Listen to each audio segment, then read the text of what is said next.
Hello friends, this is the video for the CSAT strategy part. Last video में हमने बात की थी about GS1 part, GS1 paper. This is the video for the CSAT 1. जैसे आप सबको पता है कि जो CSAT वाला पेपर है उसमें सिर्फ क्वालिफाई करना होता है around 33% marks, so it's around 66 marks out of 200. तो अगर आप यूपीएससी का CSAT देखेंगे वहाँ पे 80 क्वेश्चंस आते हैं. तो लेकिन जो लास्ट ईयर यहाँ पे जो केएस का पेपर आया था उसमें 100 क्वेश्चंस थे, तो वहाँ पे इट वाज अराउंड 2 मार्क्स पर क्वेश्चन. अदरवाइज इट्स रूटीन में होता है 2.5 मार्क्स पर क्वेश्चन.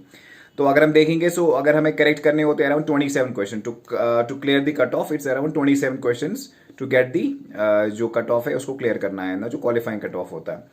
तो जैसा कि आप सबको पता है कि जो CSAT होता है उसमें हमारे पास तीन ब्रॉड एरियाज होते हैं. One is the English comprehension part जिसमें 25 से लेकर 30 क्वेश्चंस आते हैं ऑन एन एवरेज. उसके बाद होता है हमारे पास जो क्वालिटेटिव रीजनिंग होती है जिसको हम मेंटल एबिलिटी कहते हैं, उसके भी 20-25 क्वेश्चंस होते हैं. एंड उसके बाद जो लास्ट वाला होता है दैट्स दी जो क्वांटिटेटिव रीजनिंग जिसको हम मैथमेटिकल मैथ्स वगैरह बोल सकते हैं.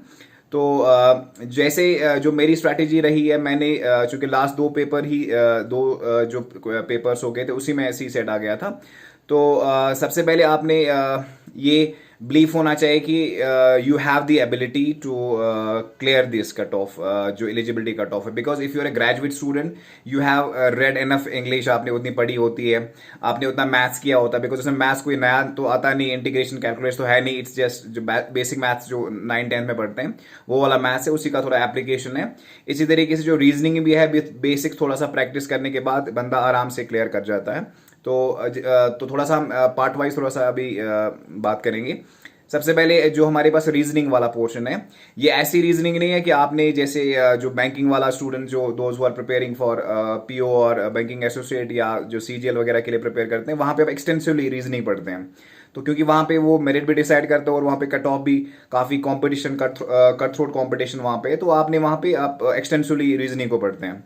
लेकिन my strategy for this has been कि कुछ एरियाज लिए हैं मैंने रीजनिंग में जिनको मैं थोड़ा सा I just brush them up. जब भी मेरे को एग्जाम्स होता था I used to brush them up. जैसे रीजनिंग में साइलॉजिज्म है, आपका जो कैलेंडर है वो वाला क्लियर है. इसी तरीके से आप देखेंगे वहां पे आपका ब्लड रिलेशनशिप है, कोडिंग डिकोडिंग, नंबर सीरीज और जो कैलेंडर है. ये 4-5 एरियाज है जहां पे आप क्वेश्चंस को प्रैक्टिस कर सकते हैं. You can see last 4-5 years के जो यूपीएससी के क्वेश्चन पेपर्स हैं और जो केएस का भी क्वेश्चन पेपर है, उनको एक बार आप देख सकते हैं और उनको प्रैक्टिस कर सकते हैं. एक बार आराम से इन्वायरमेंट ना आराम से बैठ के एक जैसे एग्जाम इन्वायरमेंट आप क्रिएट करें, खुद घर में बैठ के आराम से टाइम लेके बैठे और प्रॉपर तरीके से OMR पे मार्क करें.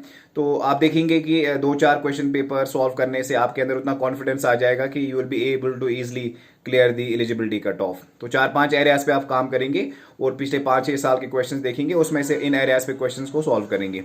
तो ये हो गया हमारा रीजनिंग पार्ट. उसके बाद जो हमारा कॉन्ट है, जब मैथमेटिकल जो हमारा पोर्शन है, वहां पे भी कुछ एरियाज है जहां पे आप अपने एरिया जो फॉर्मूलाज वगैरह इनको ब्रशअप कर सकते हैं. जैसे आपका टाइम एंड वर्क है, उसके बाद आपका परसेंटेज लॉस है, जो प्रॉफिट लॉस वाला एरिया है, कंपाउंड इन सिंपल इंटरेस्ट है, इसी तरह से रेशियो इन प्रोपोर्शंस है. ये वाला अगर आप एरियाज कवर अप करेंगे, 5-6 एरियाज, उन पे क्वेश्चंस देखेंगे, रेगुलर बेस पे प्रैक्टिस करेंगे, I think it's more than sufficient. उसके बाद जो इंग्लिश कॉम्प्रहेंशन है, I feel any one who is a sincere graduate जिसने ग्रेजुएशन ठीक से की है और उतनी इंग्लिश तो आती है, तो और मोर ओवर इसमें इतने क्वेश्चंस अगर आपके पास रीजनिंग और ये वाला ठीक है तो आपका ऑलमोस्ट कट ऑफ वहां से ही हो जाता है. तब भी आप 8-10 क्वेश्चन ऐसे होते हैं जो आप इंग्लिश कॉम्प्रहेंशन में भी आराम से कर सकते हैं. तो एक बार आप जो मेरी स्ट्रैटेजी रही है, मैं जब भी कोई पैसेज होता पहले मैं क्वेश्चंस देखता था, उसके अकॉर्डिंगली फिर मैं पैसेज में उस माइंड सेटअप से जाता था कि मुझे उन क्वेश्चंस का आंसर देखना है. सो आपने एक बार क्वेश्चंस पढ़े, उसके बाद पैसेज में एग्जैक्टली आप गए और उसके बाद आपने कोशिश की उनको आंसर वहां पे देखने की. तो